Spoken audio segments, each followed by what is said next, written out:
As time went on and Jill experienced more episodes, my siblings and I remained at home with her, away from school counselors, away from mandated reporters, away from anyone who could have ensured that our family got the help that we needed.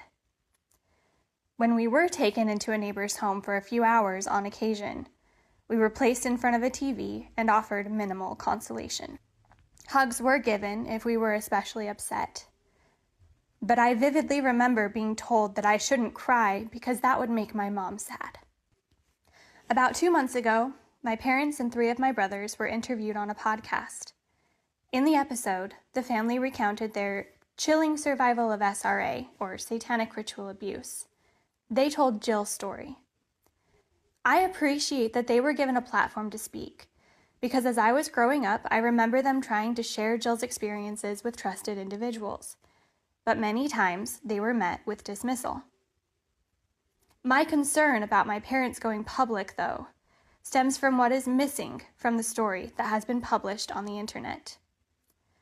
Of course, I understand that a podcast only allows for a limited amount of time to speak on a topic, so it is inevitable that information will be excluded.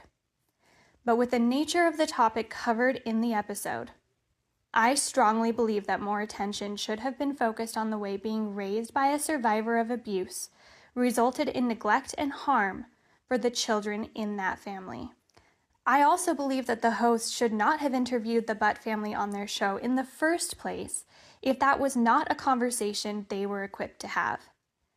By only showing pieces of traumatic generational events, they have opened up those involved, as well as others who share similar experiences, to additional pain.